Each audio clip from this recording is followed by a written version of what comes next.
بسم اللہ الرحمن الرحیم۔ السلام علیکم پیارے بچوں، امید ہے آپ سب خیریت سے ہوں گے۔ پیارے بچوں، آج ہم اسلامیات کا سبق نمبر 2 بڑوں کا ادب پڑھیں گے۔ سب سے پہلے ہم اپنے حاصلات تعلم دیکھ لیتے ہیں۔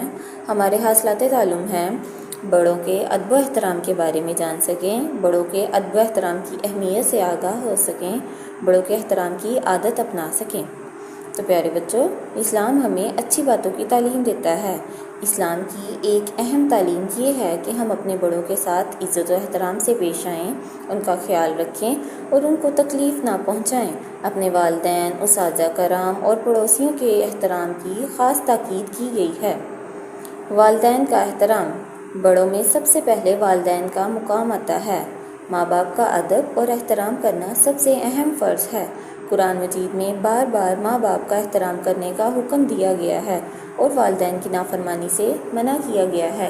اس لیے ہمیں چاہیے کہ والدین کی بات مانیں، ان کو کبھی تنگ نہ کریں، ان کی ہر ضرورت کا خیال رکھیں، ان کے ساتھ اچھا سلوک کریں، گھر کے کاموں میں والدین کی مدد کریں۔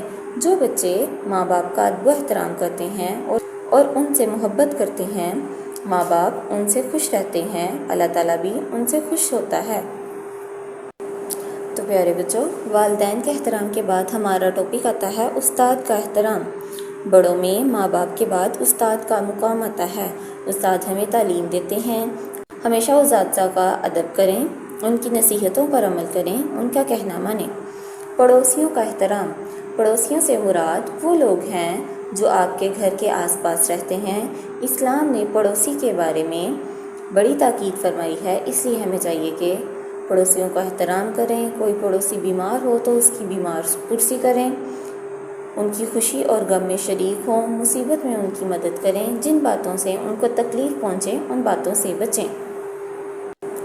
یاد رکھنے کی بات۔ تو پیارے بچوں، نبی کریم صلی اللہ علیہ وسلم نے فرمایا، جو ہمارے چھوٹوں پر رحم نہ کرے اور ہمارے بڑوں کا ادب نہ کرے وہ ہم میں سے نہیں ہے۔ اب ہم اپنی سرگرمیاں حل کر لیتے ہیں۔ ہماری سرگرمی نمبر 1 ہے درست جواب پر ٹک کا نشان لگائیں۔ جو بچے ماں باپ کا ادب و احترام کرتے ہیں، ماں باپ ان سے رہتے ہیں۔ ناراض، خوش، پریشان، حیران، خوش۔ وہ لوگ جو آپ کے گھر کے آس پاس رہتے ہیں کہلاتے ہیں۔ رشتہ دار، پڑوسی، دوست، ساتھی۔ پڑوسی۔ نبی اکرم خاتم النبیین نے حقوق کے بارے میں بڑی تاکید فرمائی ہے۔ پڑوسی کے، استاد کے، والدین کے، دوست کے۔ پڑوسی کے ماں باپ کے بعد مقام آتا ہے پڑوسی کا، استاد کا، دوست کا، مہمان کا، استاد کا۔ سرگرمی نمبر 2، درج ذیل جدول کو پر کریں۔ ہر کالم میں اس سے متعلقہ 3 باتیں تحریر کریں۔ تو پیارے بچوں، یہاں پہ 3 پوائنٹس ہیں ہمارے پاس: والدین کا احترام کرنا، اساتذہ کرام کا احترام کرنا اور پڑوسی کا احترام کرنا۔ تو ہم نے ان تینوں کے بارے میں کوئی سی 3 باتیں لکھنی ہیں، جیسا کہ والدین کا احترام میں کہنا مانیں، ادب کریں، ضرورت کا خیال رکھیں۔ اساتذہ کا احترام، کہنا مانیں، ادب کریں، عزت کریں۔ پڑوسی کا خیال، مدد کریں، احترام کریں، انہیں خوش رکھیں۔ سوال نمبر 3 ہے جواب دیں۔ اللہ تعالیٰ نے والدین سے متعلق کس بات سے منع فرمایا؟ اللہ تعالیٰ نے والدین کی نافرمانی سے منع فرمایا ہے۔ سوال نمبر 2 ہے پڑوسی کے 3 حقوق بتائیں۔ نمبر 1، ان کا احترام کرنا چاہیے۔ نمبر 2، ان کی مدد کرنی چاہیے۔ نمبر 3، ان کا خیال رکھنا چاہیے۔ سوال نمبر 3 ہے پڑوسیوں کے حقوق کے متعلق ایک آیت کا ترجمہ تحریر کریں۔ تو پیارے بچوں، جیسا کہ ہم نے پچھلی ہماری کتاب پڑھائی میں ایک آیت پڑھی ہے جس میں ہے، جو ہمارے چھوٹوں پر رحم نہ کرے اور ہمارے بڑوں کا ادب نہ کرے وہ ہم میں سے نہیں۔ سرگرمی کرنے کا کام۔ روزمرہ کی زندگی میں آپ اپنے بڑوں کا ادب کیسے کرتے ہیں، چند نکات کاپی پہ تحریر کریں۔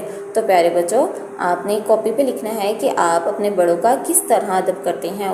تو پیارے بچوں، اب ہم دیکھ لیتے ہیں کہ کیا ہم نے اپنے حاصلات تعلم کو حاصل کر لیا ہے، بڑوں کے ادب و احترام کے بارے میں جان لیا ہے، بڑوں کے ادب و احترام کی اہمیت سے آگاہ ہو گئے ہیں، بڑوں کے احترام کی عادات اپنا لی ہیں۔ پیارے بچوں، اسی طرح آپ نے اس کی کتاب پڑھائی کرنی ہے اور سوالات کے جوابات یاد کر کے رف کاپی پر لکھنے ہیں۔ اللہ حافظ۔